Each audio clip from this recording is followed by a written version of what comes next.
Hello my dear student, good morning সবাইকে।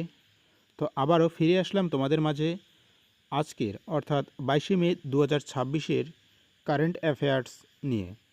তো friends, আজকে আমরা 22শে মে 2026-এর যে কারেন্ট অ্যাফেয়ার্স নিয়ে আলোচনা করতে যাচ্ছি, ভীষণ গুরুত্বপূর্ণ 15টি কারেন্ট অ্যাফেয়ার্স নিয়ে আমরা আলোচনা করব। তার মধ্যে রয়েছে এক দেশ এক নির্বাচনের প্রস্তাবের আপডেট, এছাড়া রয়েছে আন্তর্জাতিক বুকার পুরস্কার কে পেল কোন উপন্যাসে, সেটা নিয়ে আলোচনা করব। এছাড়া থাকছে মেজর ধ্যানচাঁদ ক্রীড়া বিশ্ববিদ্যালয় কোথায় স্থাপন করা হচ্ছে। তো রিকোয়েস্ট করব অবশ্যই আজকের এই ক্লাসটি প্রথম থেকে শেষ পর্যন্ত দেখবে। তো ফ্রেন্ডস, আজকের এই কারেন্ট অ্যাফেয়ার্স ক্লাস শুরু করার আগে তোমাদেরকে একটি গুরুত্বপূর্ণ আপডেট দিয়ে রাখি। তোমরা যারা আপকামিং বিভিন্ন কম্পিটিটিভ পরীক্ষার জন্য প্রিপারেশন নিচ্ছ, তোমাদের সামনের পরীক্ষাগুলোকে মাথায় রেখে আমরা আমাদের ইউটিউবে তোমাদের জন্য একটি সম্পূর্ণ ফ্রি ব্যাচ লঞ্চ করেছি, চাণক্য ফাউন্ডেশন ব্যাচ। তো ফ্রেন্ডস, এই ব্যাচে তোমরা রুটিন মাফিক ক্লাসগুলো পেয়ে যাচ্ছ। তো আমি একটু প্রথমে সেই বিষয়টা আলোচনা করছি, তারপর ক্লাসের দিকে ফিরব। তো দেখো বন্ধুরা, চাণক্য ফাউন্ডেশন ব্যাচের নির্দিষ্ট যে ক্লাস শিডিউল একটু দেখে নাও। প্রত্যেক দিন সকালবেলা 8টায় আমি তোমাদেরকে কারেন্ট অ্যাফেয়ার্সের ক্লাসগুলো দিয়ে দিচ্ছি, এবং এরপরেই শুরু হচ্ছে 9টার দিকে রিজনিং ক্লাস। সাফিউল স্যার তোমাদেরকে অধ্যায়ভিত্তিক প্রত্যেকটা অধ্যায় ধরে ধরে বেসিক থেকে অ্যাডভান্স লেভেলের রিজনিং করাচ্ছেন লাইভে। এবং সন্ধ্যা 7টার দিকে পরীক্ষিত স্যার জিকে এবং জিএস প্রত্যেকটি সাবজেক্ট ধরে ধরে অধ্যায়ভিত্তিক তোমাদেরকে ক্লাসগুলো দিচ্ছে। অবশ্যই তোমরা সেই ক্লাসগুলো দেখবে। এবং এরপরেই ঠিক সন্ধ্যা 8টার দিকে ম্যাথ ক্লাস নিয়ে আসছেন রাজা স্যার। তো অবশ্যই প্রত্যেকটি ক্লাস ভীষণ গুরুত্বপূর্ণ। তোমরা বাকি ক্লাসগুলো ইউটিউবের লাইভ সেকশনে পেয়ে যাবে, অথবা তোমরা ভিডিও প্লে লিস্টে যাও, সেখানে অলরেডি অনেকগুলো অধ্যায় কিন্তু কমপ্লিট হয়ে গিয়েছে। তোমরা প্রথম থেকে সেই অধ্যায়গুলো দেখতে থাকো। আমরা কথা দিচ্ছি তোমাদের যত তাড়াতাড়ি সম্ভব এই Chanakya foundation batch A to Z complete করব। আপকামিং WBP এবং যে গ্রাম পঞ্চায়েতের নিয়োগ প্রক্রিয়ার ব্যাপারটা রয়েছে, এখনও যদিও অফিসিয়ালভাবে কোনো বিজ্ঞপ্তি প্রকাশিত হয়নি। তো যারা এখনও ভাবছো যে আমি দেরিতে পড়াশোনা শুরু করব, তোমরা ভুল ভাবছো। খুব শীঘ্রই কিন্তু নোটিফিকেশন প্রকাশিত হতে যাচ্ছে। তো তোমরা দেরি না করে তোমাদের প্রস্তুতি আজ থেকেই শুরু করে দাও। তো দেখো বন্ধুরা, কথা না বাড়িয়ে শুরু করছি আজকের কারেন্ট অ্যাফেয়ার্সের প্রথম প্রশ্ন। মে 2026 কোয়াডের বিদেশ মন্ত্রীদের বৈঠক কোথায় অনুষ্ঠিত হওয়ার কথা রয়েছে? তো ফ্রেন্ডস, এর সঠিক উত্তর হচ্ছে ভারত। ভারতেই কিন্তু এই বৈঠকটি অনুষ্ঠিত হবে। তো এই নির্দিষ্ট যে কোয়াডে, এই বৈঠকে কোন কোন দেশ সদস্য পদ গ্রহণ করেছেন, আমরা একটু নামগুলো দেখে নিব। তো দেখো, প্রথমেই রয়েছে ভারত, আমেরিকা, জাপান, অস্ট্রেলিয়া। তারা 2007 সাল থেকে এই কোয়াডের সদস্য। এবং এই কোয়াডের মূল উদ্দেশ্য কী? এই কোয়াডের মূল উদ্দেশ্য হচ্ছে ইন্দো প্যাসিফিক অঞ্চলের নিরাপত্তা এবং সহযোগিতা বৃদ্ধি। এই ব্যাপারগুলো নিয়েই কিন্তু আলোচনা হয়। নেক্সট দেখে নাও 2 নম্বর প্রশ্ন। সম্প্রতি বৈজ্ঞানিক গবেষণা অনুযায়ী কোন জিন ভ্যারিয়েন্টের 2টি কপি থাকলে একজন ব্যক্তি HIV-1 সংক্রমণের বিরুদ্ধে সম্পূর্ণ প্রতিরোধী হয়ে ওঠেন? তো এর সঠিক উত্তর হচ্ছে CCR5 ডেল্টা 32। এই নির্দিষ্ট যে ভ্যাকসিন বলতে পারো, এটি যদি কোনো ব্যক্তি তার দেহে প্রবেশ করায়, সে কিন্তু HIV-1 সংক্রমণের হাত থেকে রক্ষা পাবে। তো ফ্রেন্ডস, তোমরা অনেকেই জানো এই HIV-র ফুল ফর্ম কী। HIV বলতে আমরা বুঝি হিউম্যান ইমিউনো ডেফিসিয়েন্সি ভাইরাস। এবং এটি যেহেতু স্বাস্থ্যের ক্ষেত্রে রিলেটেড, তো এখানে তোমরা অবশ্যই WHO এর সদর দপ্তর কোথায়, জেনেভা, এটা যারা জানো না অবশ্যই খাতার মধ্যে পয়েন্ট করে রাখবে। নেক্সট 3 নম্বর গুরুত্বপূর্ণ কারেন্ট অ্যাফেয়ার্স। সম্প্রতি ফেনেটিক এবং হুরান রিপোর্ট অনুযায়ী 230 কোটি টাকার আয়ের মাধ্যমে IPL ইতিহাসে সর্বাধিক উপার্জনকারী খেলোয়াড় কে হয়েছেন? খুবই গুরুত্বপূর্ণ। তো এর সঠিক উত্তর অবশ্যই বিরাট কোহলি হবেন। তিনিই কিন্তু 230 কোটি টাকা আয়ের একটা মাপকাঠিতে পৌঁছে গিয়েছেন। তো ফ্রেন্ডস, এই বিরাট কোহলিকে নিয়ে আর দুটি গুরুত্বপূর্ণ পয়েন্ট আমরা মনে রাখবো। তোমরা অনেকেই জানো তিনি আইপিএলে রয়্যালস চ্যালেঞ্জার ব্যাঙ্গালোরের পক্ষ থেকে খেলে থাকেন। 2008 সাল থেকেই কিন্তু তিনি রয়েছেন রয়্যাল চ্যালেঞ্জার্স ব্যাঙ্গালোরের টিমে। এবং এই বিরাট কোহলিকে রাজীব গান্ধী খেলরত্ন পুরস্কারে পুরস্কৃত করা হয়। এবং তোমাদের কাছে ছোট্ট একটা প্রশ্ন থাকলো, তোমরা অবশ্যই আমাকে কমেন্ট সেকশনে কমেন্ট করে জানাবে, বর্তমান ভারতবর্ষের যে বিসিসিআই রয়েছে এর সভাপতি কে? এটা তোমাদের জন্য প্রশ্ন থাকলো, অবশ্যই তোমরা কমেন্ট করে জানাবে। পরবর্তী 5 নম্বর গুরুত্বপূর্ণ কারেন্ট অ্যাফেয়ার্স দেখে নাও। Indian open surfing tournament, Indian open surfing tournament 2026 কোথায় অনুষ্ঠিত হবে? তো এর সঠিক উত্তর তান্নির ভাবি ইকো বিচ। তান্নির ভাবি ইকো বিচে এই ইন্ডিয়ান ওপেন সার্ফিং টুর্নামেন্টটা অনুষ্ঠিত হবে, যেটি ম্যাঙ্গালুরুতে অবস্থিত। তো ফ্রেন্ডস, ম্যাঙ্গালুরু হচ্ছে কর্ণাটকের একটি বিখ্যাত শহর এবং এই কর্ণাটকের রাজধানী হচ্ছে বেঙ্গালুরু। তো দেখো, এই কর্ণাটকের বর্তমান মুখ্যমন্ত্রী কে? এগুলো কিন্তু তোমাদের জানতে হবে। আমি পূর্ববর্তী যে কারেন্ট অ্যাফেয়ার্স ক্লাস রয়েছে সেখানে এই বিষয়গুলো নিয়ে আলোচনা করেছি।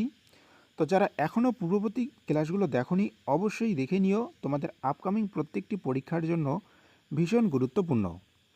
নেক্সট আমরা দেখব এক দেশ এক নির্বাচন প্রস্তাব নিয়ে আলোচনার জন্য গঠিত যৌথ সংসদীয় কমিটির জেপিসি সভাপতি কে? এর সঠিক উত্তর হচ্ছে পিপি চৌধুরী। পিপি চৌধুরী কিন্তু এই কমিটির সভাপতি নির্বাচিত হয়েছেন এবং এই পিপি চৌধুরী হচ্ছে জেপিসি এর প্রথম সভাপতি। তো এখানে প্রস্তাব দেওয়া হচ্ছে লোকসভা এবং বিধানসভা নির্বাচন যাতে একসঙ্গে হয় সেটাকেই সামনে রেখে এই কমিটি গঠন করা হয় এবং এটি সংবিধান সংশোধনের প্রয়োজন হতে পারে। নেক্সট আমরা চলে যাব 7 নম্বর কারেন্ট অ্যাফেয়ার্সে। বলা হয়েছে কোন রাজ্য সরকার অলিম্পিক স্বর্ণপদক জয়ীদের জন্য 8 কোটি টাকা পুরস্কার এবং সরকারি ডিএসপি পদে চাকরির ঘোষণা করেছেন? তো সম্প্রতি আমাদের পশ্চিমবঙ্গের নবনির্বাচিত মুখ্যমন্ত্রী শুভেন্দু অধিকারী তিনি কিন্তু এই ঘোষণাটি করেছেন। তো খুবই গুরুত্বপূর্ণ একটি কারেন্ট অ্যাফেয়ার্স, অবশ্যই মনে রাখবে পশ্চিমবঙ্গ সরকার এই নতুন ঘোষণাটি করেছেন। যারা অলিম্পিক স্বর্ণপদক জয়ী হবে তাদের জন্য 8 কোটি টাকার পুরস্কার এবং সরকারি ডিএসপি পদে তাদেরকে চাকরি দেওয়ার ঘোষণা তিনি করেছেন। নেক্সট আমরা দেখে নেব 8 নম্বর গুরুত্বপূর্ণ কারেন্ট অ্যাফেয়ার্স। উত্তরপ্রদেশের কোন শহরে মেজর ধ্যানচাঁদ ক্রীড়া বিশ্ববিদ্যালয় স্থাপন করা হচ্ছে? এর সঠিক উত্তর হচ্ছে মিরাট। মিরাটে কিন্তু এই যে বিশ্ববিদ্যালয় সেটা স্থাপন করা হচ্ছে এবং এই যে ধ্যানচাঁদ অর্থাৎ আমরা প্রত্যেকেই জানি হকির জাদুকর নামে তিনি পরিচিত। তো ফ্রেন্ডস, এখানে আর একটি গুরুত্বপূর্ণ প্রশ্ন মনে রাখবে, জাতীয় ক্রীড়া দিবস এটি কবে পালন করা হয়? 29শে আগস্ট। এটি কিন্তু অনেকগুলো পরীক্ষায় এসেছে, এজন্য আমি এটা ছোট্ট করে রেখেছি তোমাদের জন্য। জাতীয় ক্রীড়া দিবস 29শে আগস্ট পালন করা হয়। নেক্সট আমরা দেখব AQI.in এর লাইভ গ্লোবাল টেম্পারেচার রিপোর্ট অনুযায়ী বিশ্বের 100টি সবচেয়ে উষ্ণ শহর কোন দেশের অন্তর্গত? এটা আমাদের ভারতবর্ষ। তোমরা প্রত্যেকেই জানো ভারতবর্ষের যে পপুলেশন সেটা কিন্তু দিন দিন বাড়ছে এবং এখানে এজন্যই কিন্তু টেম্পারেচারটা দিন দিন বেড়েই চলছে। তো এই AQI এটি কি?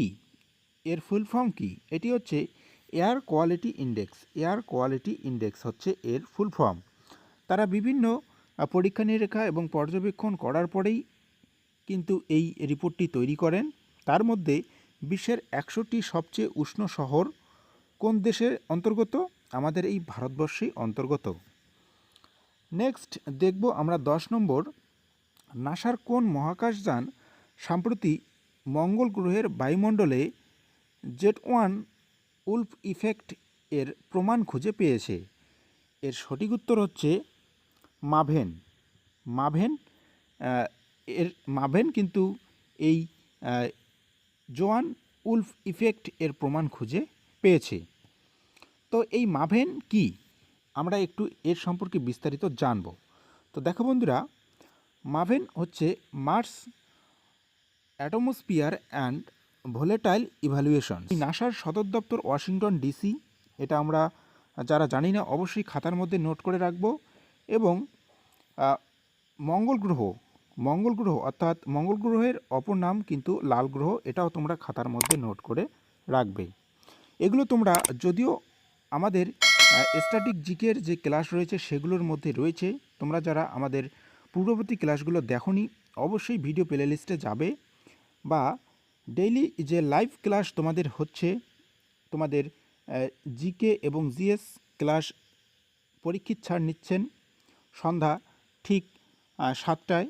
তো তোমরা সেই ক্লাসে যুক্ত হয়ে ক্লাসগুলো করতে পারো। স্যারের সাথে তোমরা তোমাদের মনের যে সমস্ত ডাউট রয়েছে সেগুলো কিন্তু ক্লিয়ার করতে পারবে। নেক্সট আমরা দেখে নিব ভারতের প্রথম বেসামরিক সামুদ্রিক গ্যাস টারবাইন সুবিধা স্থাপনের জন্য অন্ধ্রপ্রদেশ সরকারের সঙ্গে কোন কোম্পানি মৌ স্বাক্ষর করেছেন? তো এর সঠিক উত্তর হচ্ছে ভারত ফোর্স। তো দেখো এই ভারত ফোর্স কি কাজ করেন? এর কাজ হচ্ছে প্রতিরক্ষা এবং ইঞ্জিনিয়ারিং ক্ষেত্রে গুরুত্বপূর্ণ ভূমিকা পালন করে এই কোম্পানি। এর সদর দপ্তর পুনেতে অবস্থিত। নেক্সট দেখে নাও, আয়ুষ প্রতিষ্ঠানগুলির অনুমোদন ডিজিটাল করার জন্য আয়ুষ মন্ত্রক কোন পোর্টাল চালু করেছেন? এর সঠিক উত্তর হচ্ছে আয়ুষ অনুদান পোর্টাল। এখানে এই আয়ুষ যে রয়েছে, আমরা এর ফুল ফর্ম একটু দেখে নেব। AYUSH, এতে হচ্ছে আয়ুর্বেদ, ওয়াইতে হচ্ছে ইয়োগা এবং ইউতে উনানি, এছাড়াও এসতে রয়েছে সিদ্ধা এবং এইচতে রয়েছে হোমিওপ্যাথি। এই আয়ুষ কিন্তু আমাদের এই ভারতবর্ষে একটি স্যাটিসফাইড প্রতিষ্ঠান, এবং ইনি কিন্তু প্রত্যেকটি যে আয়ুর্বেদিক ঔষধালয় রয়েছেন তাদেরকে সার্টিফাইড প্রদান করেন, এবং তাদের নির্দিষ্ট যে সার্টিফাইড সেটা কিন্তু ডিজিটালাইজড করার প্রক্রিয়ায় তারা রয়েছে। নেক্সট দেখে নাও 14 নম্বর, 2026 সালের আন্তর্জাতিক বুকার পুরস্কার কোন উপন্যাসটি জিতেছে? খুবই গুরুত্বপূর্ণ প্রশ্ন। তোমরা এই প্রশ্নটি কিন্তু কোনো না কোনো পরীক্ষায় কমন পাবে। অবশ্যই খাতার মধ্যে নোট করে রাখো, চাইলে এখনই তোমরা মুখস্থ করে রাখতে পারো। 2026 সালের আন্তর্জাতিক বুকার পুরস্কার কোন উপন্যাসটি জিতেছে? তো উপন্যাসটির নাম হচ্ছে তাইওয়ান ট্রাভেলগ। এই উপন্যাসটি আন্তর্জাতিক বুকার পুরস্কার পেয়েছে। তো দেখো, এটি হচ্ছে একটি অনুদিত সাহিত্যের জন্য পুরস্কার দেওয়া হয়, এবং এই পুরস্কারটি প্রদান করেন যুক্তরাজ্য এই পুরস্কারটি প্রদান করেন। তো ফ্রেন্ডস, আমরা দেখতে দেখতে আজকের কারেন্ট অ্যাফেয়ার্সের শেষ পর্যায়ে চলে এসেছি। যারা এতদূর পর্যন্ত ক্লাসটি দেখলে অবশ্যই একটি লাইক দিয়ে বন্ধুদের মাঝে শেয়ার করে দিও, এতটুকুই তোমাদের কাছে চাওয়া। এবং প্রত্যেক দিনের কারেন্ট অ্যাফেয়ার্সগুলো দেখার জন্য অবশ্যই চ্যানেলটিকে সাবস্ক্রাইব করে রাখবে। আজকের কারেন্ট অ্যাফেয়ার্সের সর্বশেষ প্রশ্ন, ইউনেস্কোর সাম্প্রতিক সমীক্ষা অনুযায়ী ভারতে কোন দুর্গের প্রাচীরকে বিশ্বের দ্বিতীয় দীর্ঘতম জীবিত প্রাচীর হিসাবে স্বীকৃতি দেওয়া হয়েছে? এর সঠিক উত্তর হচ্ছে কুম্ভলগড় দুর্গকে স্বীকৃতি দেওয়া হয়েছে, এবং এটি রাজস্থানে অবস্থিত। একে বলা হচ্ছে গ্রেট ওয়াল অফ ইন্ডিয়া। অবশ্যই খাতার মধ্যে পয়েন্ট করে রাখবে, এগুলো মোস্ট ইম্পর্টেন্ট পয়েন্ট। এবং এটি ইউনেস্কো ওয়ার্ল্ড হেরিটেজ সাইটের অংশ হিসাবে চিহ্নিত করা হলো। তো ফ্রেন্ডস, এই ছিল আজকের ক্লাসের গুরুত্বপূর্ণ কারেন্ট অ্যাফেয়ার্সগুলো তোমাদের মাঝে আলোচনা করার। যদি কোনো জায়গায় বুঝতে অসুবিধা হয় অবশ্যই কমেন্ট সেকশনে কমেন্ট করবে, আমি তোমাদের প্রত্যেকের কমেন্টের রিপ্লাই দেওয়ার চেষ্টা করব। তো দেখা হচ্ছে পরবর্তী গুরুত্বপূর্ণ কারেন্ট অ্যাফেয়ার্স ক্লাস নিয়ে। ধন্যবাদ।